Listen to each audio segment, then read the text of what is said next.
Welcome back, everybody, to another episode of A Cast of the Past, where best friends get together to talk about old games in a new light. I'm Josh. And I'm Famatom. Oh, Famatom. Josh, yeah, Famatom. I am a port of something that once existed in arcades, which is appropriate because, Josh, what are we talking about today? Today, we are talking about Capcom's classic GHOSTS N Goblins. Look at that cartridge. Is that... Hey, do you know what's even weirder with Ghosts and Goblins, What? Tom? The fact that I have the Ghosts and Goblins toys. Where the heck did you get those? So these are available right now at FYE. Interesting. All right. Well, I mean, yeah, Generation X / elder millennial nostalgia is still at an all-time high, so of course they're baiting us with toys we couldn't get in our youth. Yeah. Ghosts and Goblins is notorious for its difficulty and for being one of Capcom's oldest and longest-running franchises. And Josh, why specifically are we bringing this up in February 2021? Is there an ulterior motive here? I feel like this game is coming back, and it's coming back prettier and newer and revamped, I would say. Maybe even resurrected. Oh my gosh. But That's a brilliant marketing tagline, Josh. I don't know. You should get paid money for that one. Oh, but yes, in tandem with Ghosts and Goblins Resurrection, which is going to be released on the Nintendo Switch on February 25th, we are talking about this game. And, it's another one in our little bit of an ongoing series here of, did this game need a remake? We previously did it for Destroy All Humans and then for Tony Hawk's Pro Skater 2. So now we're just asking ourselves, did this game need to be remade? So, Tom, take me back to the year, I guess, 1985, maybe 1986, depending on what year you want to start. Oh, call me Marty McFly, because just like the namesake of our podcast, I'm going back in time to 1985, where not only did we get Back to the Future, we got Ghosts N Goblins, which was an arcade game released on September 4th, 1985. And then, Josh, within a year, its popularity was significant, and within a year, this was released on the NES, the Famicom, in Japan on June 13th, 1986, and then the good old Nintendo Entertainment System in America on November 1st, 1986. Developed and published by Capcom, although its North American release was published by Taito America, and they're like an all-purpose publisher that handles lots of different kinds of ports and stuff. They are known primarily nowadays for the Cookin' Mama games, or they were for a time, but that's a whole other shebang. Yeah. This actually was one of the highest ranked, I think it's like the 8th best-selling Capcom franchise, which is weird. It is. I was going to actually play this little game with you later, Josh, but do you want to try to guess what the seven higher franchises are? You don't have to do them in order, but I'm going to see if you can get them. So keep going and I'll cut you off as soon as you're wrong. Okay. What do you think is the first higher grossing Capcom franchise? Mega Man. That's number 2. Then Resident Evil. That's number 1. Monster Hunter. Correct. Street Fighter. Yep, that is number 3. Oh man. I'm trying to go through the history of Capcom right now. Oh man. I feel like I'm blanking out on some obvious ones too. The one I will say, it's only obvious in that it got more popular as time went on. I think I'm gonna tap out right there. You're gonna tap out? All right. Yeah. So from 1 down to Ghosts and Goblins at 8, the top 8 Capcom best-selling franchises are Resident Evil, Mega Man, Street Fighter, Devil May Cry, Monster Hunter, Onimusha, and Dino Crisis. What? There's now, only also 3 Dino Crisis games. But apparently those 3 were enough. They won't make another one, apparently. Give me a Resident Evil 2 remake of Dino Crisis, Capcom. Hear me out, okay? Hear me out. Hear me. Thank you. Now, I just want to bear in mind that, so I assume you found this information through the same way I did my research, and the list that I'm citing was generated in 2009. So this all could have changed. Yeah, 100%. Do you want to know what in 2009 was right below Ghosts and Goblins in terms of all-time sales? I want to know. Yeah, can you tell me? Ace Attorney. and that has to be higher at this point. So. Yeah.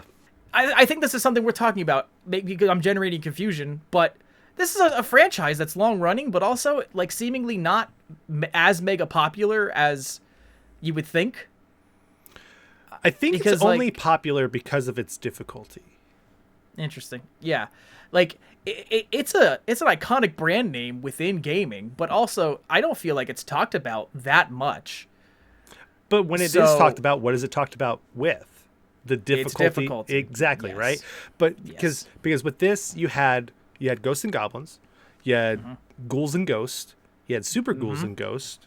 You had, I think, like Super Ghosts and Goblins as well. Like there was so many different versions of Ghosts and Goblins. And the weird thing is it's pretty much just the same game over and over again. And we're going to get into that when we talk about this game too. Yeah. So Josh, when you talk about the same game over and over, what is the gameplay for Ghosts and Goblins? Like, what is it? It's a side-scrolling action platformer where you and your girlfriend are hanging out in a graveyard and you're just in your boxes. What are you guys doing? I don't know. And then the devil comes and just steals your girl. And you're like, well, I got to put on my clothes now, I guess. And then there's a zombie invasion. The beginning of this game, much like Castlevania, is hilarious because like it involves scantily clad men having to save the day. And yeah, this is back in that era where like plot wasn't important. The main character, whose name is Arthur, I don't even know if back in the day you were told his name was Arthur. He was just the knight. Just the knight, yeah. You're hanging out with Princess Prin, that's her name, and she gets kidnapped by some devil man, and yeah, you decide I gotta go rescue her. So it's let me cut you off really quick there because we keep calling him the devil, right? Yeah, it's not his real name, but but it is. Oh, it's just the devil? Hold on. Because this is coming from the official guide. The instruction manual, right? You ready for this? So all right. The final boss of the game is the devil. Right? But who is the boss before him but Satan? So Satan is the boss before him, but the devil is the main boss. It's needlessly complicated, just like this game is needlessly difficult. I'm just gonna get into it right now, Josh. I didn't know any of that information about the final boss because, Josh, I didn't beat this game because it is ridiculous. Holy crap. Let's just get into what we've already said 3 or 4 times. The difficulty of this game. Yeah. As Josh mentioned, with the action-based gameplay, as you run through levels, you're basically throwing projectiles. Sometimes they're straightforward weapons like spears and knives, and other times they're kind of magic-based projectiles. And you have a 2-hit barrier between you and death. The first time you get hit, Arthur's knight armor falls off, and then you're just running around in your boxers. And then the second time you get hit, you crumble into a pile of bones. And then you have to start over, either at the beginning of one of the 5 levels or at like a halfway checkpoint that you can get to. It sounds pretty straightforward. There's 7 levels. There's 7 levels? I didn't know that, Josh. Because, again, this game's difficulty is punishing. Now, when did you first play this game? Am I wrong with that? Yeah, there's 7 levels. I'm sorry, there's 7 levels. Well, as far as I'm concerned, there's only 3. But here's the thing, Josh. I want to know, when is the first time that you encountered this game and what platform was it on? So the first time I played this, I played it on the Sega Genesis. And that was, I believe, Ghouls and Ghosts. All right, so your first encounter with the franchise wasn't even the original game. It wasn't the original game, no, but I was aware of the original game because I knew that this was a remake sequel of the game, because I was always confused. I'm like, well, if this game's Ghosts and Goblins and this game's Ghouls and Ghosts, like, what am I missing something right here? What happened to the goblins? Why did they get cut out? I mean, right, ghosts get to stick around. Oh, but... it was Ghouls and Ghosts. That was Ghouls and Ghosts. Like what? I got really confused with it, but I played it and it honestly looks the same game. Just think of like the Super Mario All-Stars pack, how they went back and they redid all of the games. They make them look nicer. That's pretty much what it looks like. And you also got extra abilities in that one too. But that was my first time playing it. And as a 5-6-year-old, I that was probably one of the first times I probably ever rage quit because it is so difficult. This is stupid. Blah. I'm gonna go play Mortal Kombat 2 now. What a 6-year-old life you had. Yeah, that was my first time, and I presume this was your first time playing the game, or have you dipped in it before? I have very unclear memories of maybe playing this with my cousins, because my cousins growing up were the ones who had the game consoles, and I feel like this was in there somewhere. But I would say the first definitive time I was made aware of this game was during X-Play on G4 and previously on Tech TV, because the host, Adam Sessler, quoted this as his favorite game of all time, Ghosts and Goblins. So that's the first time I was ever like consciously aware of this game. But playing it this past week for the show is the first time I've really dived into it. And man, Josh, look, I am not trying to come down on anybody who likes a challenging game. I respect that there are people who want to hone their skills and feel really pushed so that when they complete a game, they feel so rewarded. But this is, in my opinion, like a relic, a dinosaur that should be buried underground. It's gameplay, because it represents, an arcade era logic that we are far ahead of. And we're talking in this episode about, does this game need to be remade? I think Ghosts and Goblins need to be remade, and because it's getting a remake, I want to see the remake address some of my beefs with this game. So some quality of life differences is what you're talking about. Big time. Okay. Yeah. So I will tell you right now, I have played this game multiple times, and I've only ever beaten it once. And we can get into what it takes to beat this game. Because, listen, I don't know if you know this, I've played and beat Cuphead. I played and beat the Dark Souls games. I played and beat Battletoads, right? So I am up for a challenge. And let me ask you a question. Okay. Let me ask you a question Yes. real quick. I know you've completed Battletoads. Josh, you are the epic gamer moment guy between the two of us, right? I get it.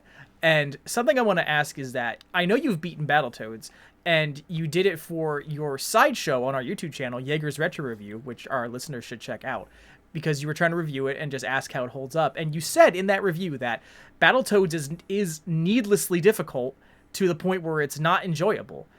And I want to ask you, do you find this game more or less enjoyable than Battletoads? This is more enjoyable than Battletoads. Why would you say that? Battletoads is difficult in a way that's super punishing because they didn't want you to progress. This game wants you to progress, but it has the arcade mentality of constantly wanting to pump quarters into it. That's two different styles of gameplay between those two games. Where this, if you understand what you need to do as you're going through, you can beat this game pretty quick. I've seen gameplay footage of people beating this game in like 18, 20 minutes, 25 minutes at max. Like, there's ways to do this. There's certain things, and like going back to Castlevania that we talked about on here too, is you need to have certain weapons at certain times of the game because it's going to be beneficial to you. Okay, that's fair. Well, Josh, why don't you give me and the audience some enlightenment from someone who has completed the game? Tell us, what kind of strategies do you think you have to do to make this game work? So start off early. You want to get the knife. Because the knife, you throw it fast, you can pretty much kill anything from across the screen, right? I found the knife to be the best power-up. You start with like a spear. Yep. Like just a straightforward javelin. And it's good. There's also little like fireballs that get thrown in a little bit of an arc above you. And then another item that I found was the shield, which he just chucks out in front of him, and it's a big blocky projectile. But the knife, I will agree, I found that the most useful. So after the knife, you're going to acquire the fire.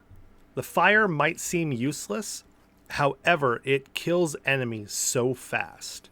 I think the red demons, you can kill those in about like 4 or 5 hits. They're pretty easy. Just boom, boom, boom, boom, boom, done. And it kind of stuns enemies a little bit too. But when you get to the end and you get to the very last level, so actually level 6, because level 7 is the final boss fight.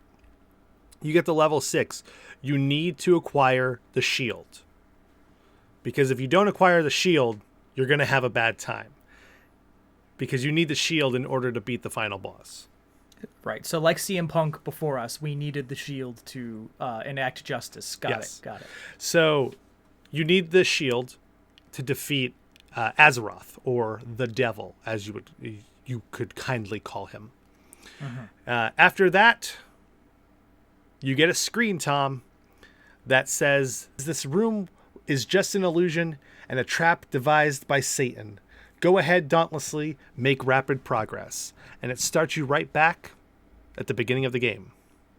But now it's harder. But now it's a little bit harder. A little bit. A little bit harder. And you have to go through and play through the game again. Ugh. And then you do the same exact stuff that you did previously. You get to the very end, you defeat the devil, and you are the winner. You win. A winner is you, yes. Speaking of, did you look into any of the translation stuff of this game? Oh, yeah, I was going to say, the final victory screen where you're reunited with Prin Prin, congratulations is spelled quite incorrectly. Congratulations. I was going to say, don't read it out loud, Josh, because it might, if taken out of context, it's a little racist what letters are, not Americanized. And then, what is it? It says something about the happy is you are end. Filled. It's like, yeah, you are filled with great vigor to try again. Like, no. The last screen. So so congratulations is spelled wrong, but then it says this story is happy end. Thank you. Yep. Like, thank you. Yes. Boom. Being the wise and courageous knight that you are, you feel strong. You feel strength, willing, in your body. Return to the starting point. Challenge again! Exclamation mark. Poetic. Every screen that has words on it is horribly translated. You get mad about Breath of the Wild, where the reward for the Korok seeds is just a piece of Korok poop. I would argue that these ending screens are Korok poop. I went through all that challenge just to get these badly translated graphics saying, hey, good job, just go play the game again. Like, oh, how dare you? It's one of those things, though, like, you play through it just for, like, I did it.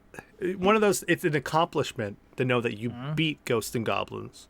But it is one of those things, though, when you're done, it's just like, oh, man, like, was it worth it? No. But at the same time, I feel great. I feel great that I accomplished one of the hardest games. Well, let me go over some things about why it's hard and why I think it's unnecessarily hard, So we've established early that, like, you have 2 hits and then you're gone. But that's not the only challenge that you're up against. You're up against the fact that enemies spawn very fast and sometimes in very unpredictable patterns. Right underneath you. Yeah, and there reaches a point in this game where you basically can only learn about the levels from taking deaths as a punishment and then having to come back through and being like, okay, I remember where I died the last time. And I know that's like a hallmark of gaming, but this one can be so non-stop that it can get really frustrating. And to top it all off, each level was on a time limit. Like, this is back to the Super Mario Brothers, Sonic the Hedgehog.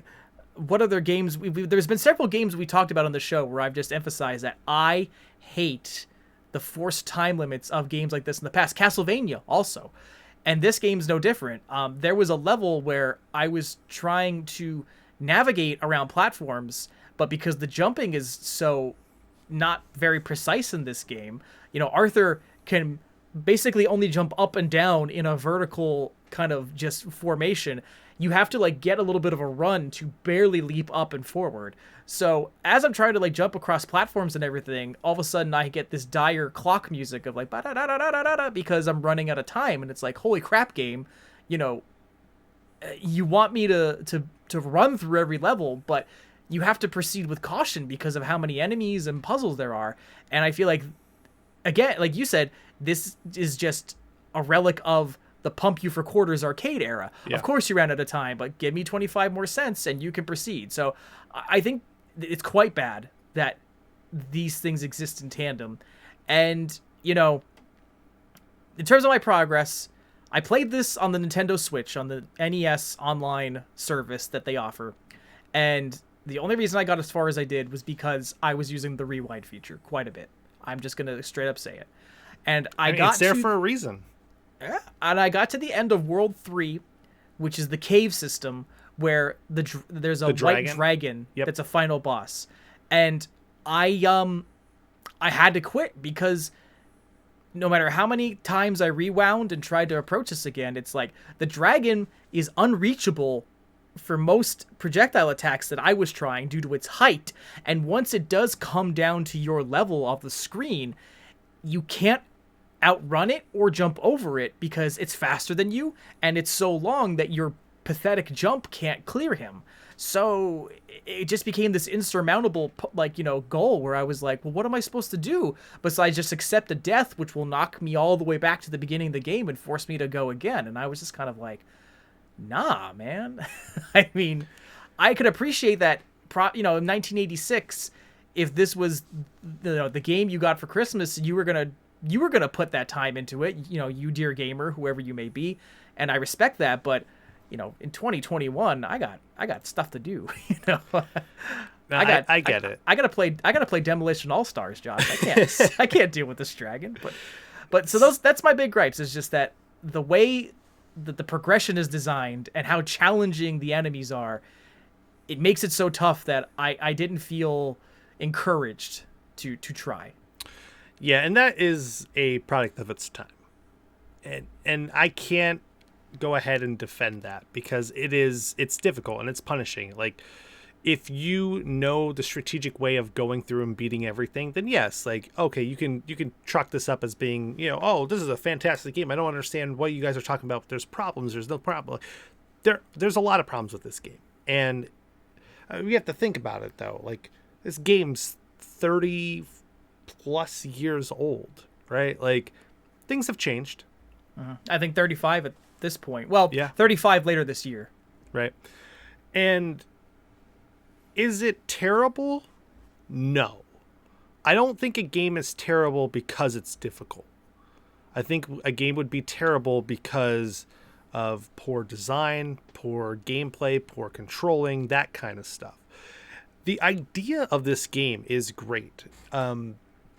I feel like it is a straight port of the arcade, which could make it very difficult for a lot of people. I would, if this was a Jaeger's Retro Review, I would probably give this like a 2.5 out of 5. Okay. Because there are some great, charming things inside of it. Character design's awesome. I love the little bit of humor that's inside the game too. Like when you get hit and you go down to your underwear, like that is funny. Like that's goofy fun that I do admire in gaming, that I feel like we don't dip into as much as a gaming industry, because most AAA stuff is so self-serious that the idea of like a hero being knocked down to his skivvies, it's great. I will admit that, yes. And I mean, if you think about it, like, this is just like hard mode of Castlevania, really. like it's but this has goofy features to it, where Castlevania was a very serious game. And overall, like, I'm fine with the game. It could be better, and I'm excited to see what the remake's going to bring. Let's talk about Ghosts and Goblins Resurrection. So it was announced during the 2020 Game Awards. Josh, you and I covered that live. That was a pretty good broadcast.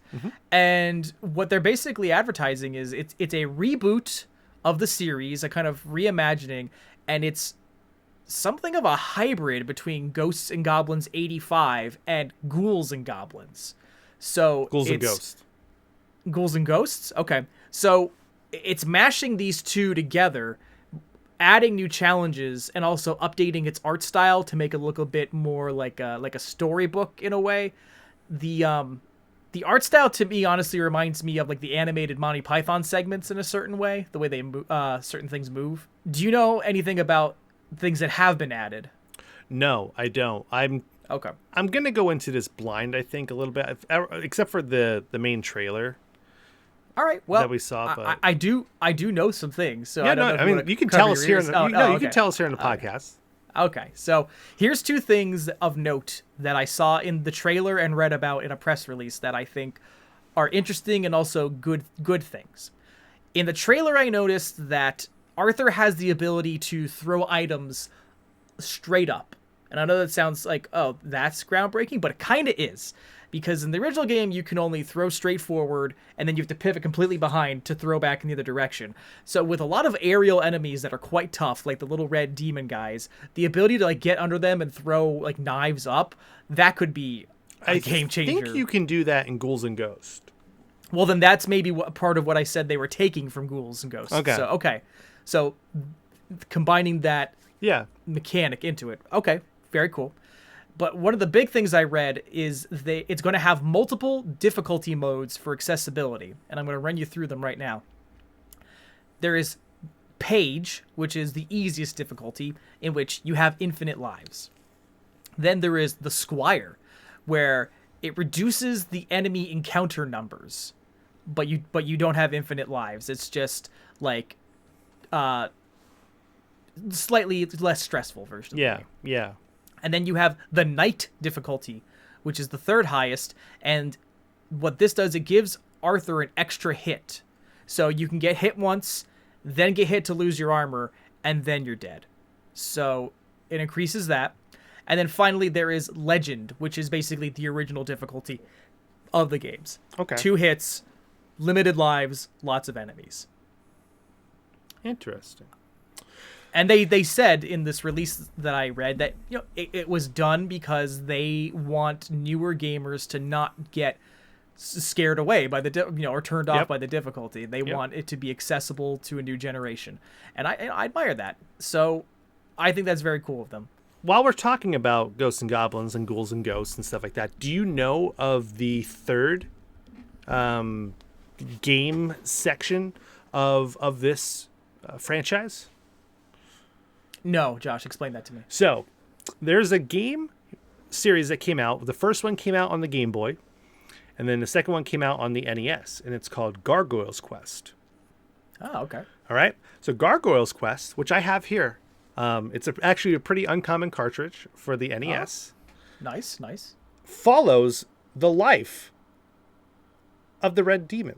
And you fly around and you get little power-ups and you level up and stuff like that.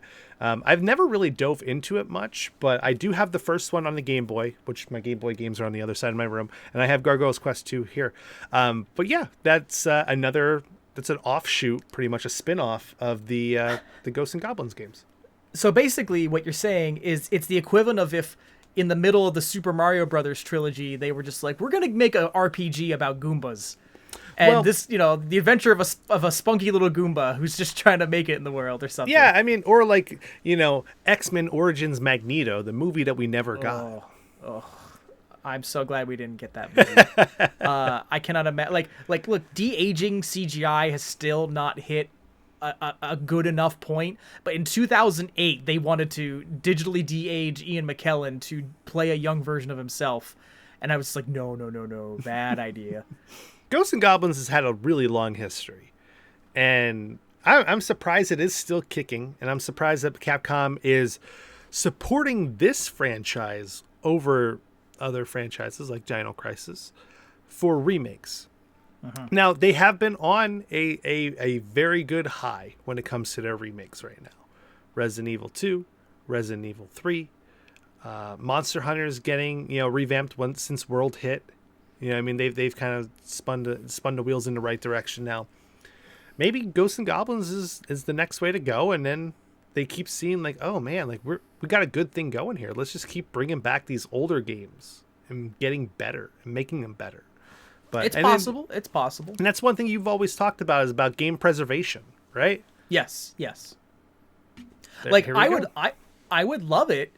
For the sake of that, if Resurrection included, as a bonus, play the original version of the game. I think it'll be hidden somewhere. Yeah, that'd be really cool to pack in there.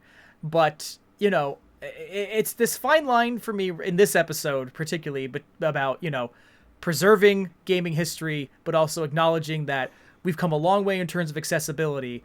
And I'm not saying that, every game needs to be handheld, easy,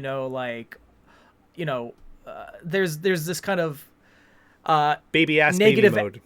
Yeah, there's this negative attitude towards the kind of notion that like, oh, you're not good enough to play the game. And it's just like, it's got nothing to do with not being good enough. It's just like video games are supposed to be enjoyable and challenging. And for me, this one was just challenging. And I can only imagine some other gamers might have had that problem. So I hope this new remake strikes a balance, because I think Ghosts and Goblins is this, like, you know, the kind of goofy, silly, cool on its margins, just to make the game more playable. Me and Tom both agree that Ghosts and Goblins needs to be remade. Absolutely. And we are both excited for the release of Ghosts and Goblins Resurrected. Is it Resurrected? It's Resurrection. Oh. Ghosts and Goblins Resurrection. But until next time, this has been Josh. And Tom. And we'll see you in the future. Well, that's all the time that we can spend in the past, so thanks for listening. Subscribe to A Cast of the Past on iTunes, Stitcher, and Google Play. And stay up to date with The Cast of the Past by making sure you follow us on Facebook, Twitter, and Instagram. There you can be the first to know when new episodes drop, as well as joining in on discussions on all things gaming. And until next time, we'll see you in the future.